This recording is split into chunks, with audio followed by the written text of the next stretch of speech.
Hello viewers, welcome செய்கிறேன் அக்மல் ஃபுட்டுக்கு.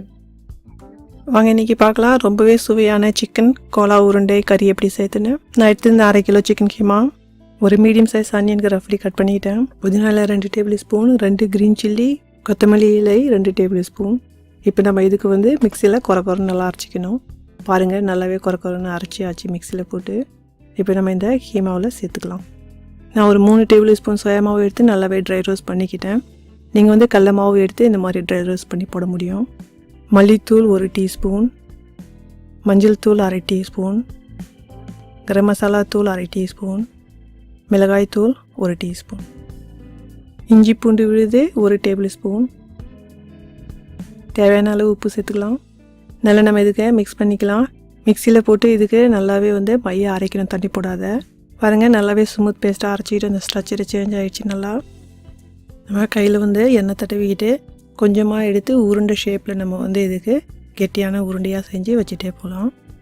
பாருங்கள், நம்ம கோலா உருண்டைக்கு உருண்டை ஷேப் கொடுத்து ரெடி பண்ணிக்கிட்டோம் வீரல் இல்லாத. இப்போ நான் எண்ணெய் வச்சுருக்கேன் உருண்டைக்கு பொரிச்சு எடுக்கிறதுக்கு. நல்லாவே சூடாயிடுச்சு. இப்போ நம்ம ஒன்று ஒன்றா பார்த்து போடலாம். இப்போ நம்ம மீடியம் ஃப்ளேமில் வச்சு இந்த உருண்டைக்கு வேக வைக்கணும். உருண்டைக்கு போட்டதுமே நம்ம திருப்பி விடக்கூடாது. 1 நிமிஷத்துக்கு அப்புறமா திருப்பி விடணும். ஹை ஃப்ளேமில் வச்சோம் அப்படின்னா உள்ளே வெந்திருக்காது உருண்டைங்க. அதுக்கோசரம் நம்ம மீடியம் ஃப்ளேம்லேயே வச்சு இதுக்கு ஒரு 90% வேக வச்சோம் அப்படின்னா போதும். நான் கரம் மசாலா எடுத்திருந்தேன். ஒரு 2 பிரியாணி இலை, ஒரு பெரிய ஏலக்காய், 2 சின்ன ஏலக்காய், பட்டை 2, 4லேருந்து 5 லவங்கு. நான் எண்ணெய் எடுத்துருக்கிறேன் ஒரு 100 மில்லு. எண்ணெய் நல்லா சூடாயிடுச்சு. உங்களுக்கு எவ்வளோ தேவையோ எண்ணெய் சேர்த்துக்கலாம். 1/2 டீஸ்பூன் ஜீரகம் பொரியட்டும். நம்ம எடுத்து வச்சுருந்தோம் இல்லைங்களா கரம் மசாலா, அது இதில் போட்டுக்கலாம். அதுவும் பொரியட்டும். நான் ஒரு 2 மீடியம் சைஸ் ஆனியன் எடுத்து நல்லாவே மிக்சியில் மைய அரைச்சிக்கிட்டேன். பாருங்கள், இந்த சைஸில் இருந்துச்சு. நம்ம இப்போ அடுப்புக்கு நல்லாவே ஹை ஃப்ளேமில் வச்சுட்டு இந்த பேஸ்ட்டுக்கு நல்லா நம்ம வதக்கி விடணும்.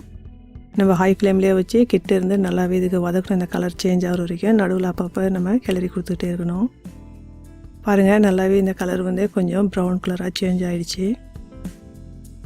நம்ம இப்போ இஞ்சி பூண்டு பேஸ்ட்டுக்கு 1 டேபிள் ஸ்பூன் போட்டுக்கலாம். இதுக்கும் ஹை ஃப்ளேமில் வச்சு ஒரு 2 நிமிஷத்துக்கு நல்லா வதக்கலாம். நான் ஒரு 2 மீடியம் சைஸு டமாட்டோ இந்த மாதிரி எடுத்துருந்தேன். நல்லாவே மிக்சியில் மைய அரைச்சிக்கிட்டேன். இதுக்கும் நம்ம ஹை ஃப்ளேமில் வச்சு இந்த பச்சை வாசனை போகிற வரைக்கும் நல்லாவே வதக்கி விடலாம். அப்பப்போ நடுவில் கிளறி கொடுங்க, அடி பிடிக்காமல் பார்த்துங்க. பாருங்கள், இதில் எண்ணெய் பிரிகிற வரைக்கும் நல்லாவே நம்ம வதக்கணும். எனக்கு ஒரு 4லேருந்து 5 நிமிஷம் வெங்காயத்துக்கு வதக்கிறதுக்காச்சு. அதே மாதிரி 4லேருந்து 5 நிமிஷம் தக்காளிக்கு வதக்கிறதுக்காச்சு. இப்போ பவுட்ரு மசாலா போட்டுக்கலாம். 1 டேபிள் ஸ்பூன் மிளகாத்தூள், 1 டீஸ்பூன் மல்லித்தூள், 1/2 டீஸ்பூன் ஜீரகத்தூள், 1/2 டீஸ்பூன் மிளகுத்தூள், 1/2 டீஸ்பூன் மஞ்சள் தூள். இப்போ நல்லா நம்ம இதுக்கு வதக்கி விடணும் ஒரு 2 நிமிஷத்துக்கு மீடியம் ஃப்ளேமில் வச்சு. பாருங்கள், 2 நிமிஷத்துக்கு நல்லாவே நம்ம வதக்கி விட்டோம். பாருங்கள், எண்ணெய்லாம் நல்லாவே மசாலாவில் பிரிஞ்சிச்சு. இப்போ நம்ம ஆஃப் பண்ணிடலாம் அடுப்புக்கு ஒரு 1/2 நிமிஷத்துக்கு. நான் ஒரு 100 மில்லி கெட்டியான தயிர் எடுத்திருக்கேன். நம்ம இதில் மிக்ஸ் பண்ணிக்கலாம். இதுக்கோசரம் அடுப்பை ஆஃப் பண்ணேன், தயிர் பிரியாமல் இருக்கிறதுக்கு. நம்ம அடுப்புக்கு இப்போ ஆன் பண்ணிடலாம். ஒரு 5 நிமிஷத்துக்கு மீடியம் ஃப்ளேமில் வச்சு நல்லாவே இந்த தயிருக்கு நம்ம வேக வச்சிடலாம். பாருங்கள், நல்லாவே எண்ணெய் பிரிஞ்சு வந்துருச்சு. தயிரும் நல்லா வெந்துருச்சு. இதுக்கு அர்த்தம் ஒரு 4லேருந்து 5 பச்சை மிளகாய் போட்டுக்கலாம்.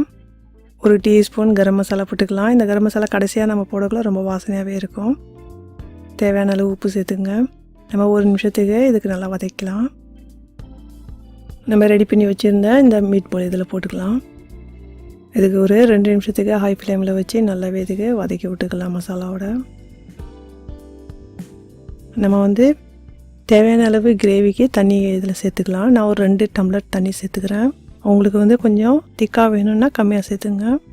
ஒரு 5 நிமிஷத்துக்கு நம்ம இதுக்கு வேக வைக்கணும். மூடி போடாத மீடியம் ஃப்ளேமில் வச்சு. தேவையான அளவு கொரியாண்டர் லீஃப் போட்டுக்கலாம். நம்ம சிம்மில் வச்சு ஒரு 10 நிமிஷத்துக்கு மூடி போட்டு இதுக்கு வேக வைக்கணும். பாருங்கள், நான் 10 நிமிஷத்துக்கு நல்லாவே வேக வச்சேன். எண்ணெய்லாம் நல்லா பிரிஞ்சு வந்துருச்சு. பாருங்கள், நம்ம 90% இதுக்கு பொரிக்கக்குள்ளே நம்ம எண்ணெயில் பொரித்தோம். இப்போ அந்த 10% இந்த கிரேவிலேயே நல்லாவே இந்த உண்டை வெந்துருச்சு. இப்போ ரொம்பவே ஸ்மூத்தாக ரெடி ஆகிடுச்சு. டிஷ் அவுட் பண்ணிடலாம். பாருங்கள், ரொம்பவே பியூட்டிஃபுல்லாக சிக்கன் கோலா உருண்டை ரெடி ஆகிடுச்சு. இது சப்பாத்தியோட ரொம்பவே டேஸ்டியாக இருக்கும். இது நீங்கள் லைக் பண்ணியிருந்தீங்கன்னா லைக் பட்டனுக்கு ப்ரெஸ் பண்ணுங்கள். மறக்காத கமெண்ட் பண்ணுங்கள். Enjoy food.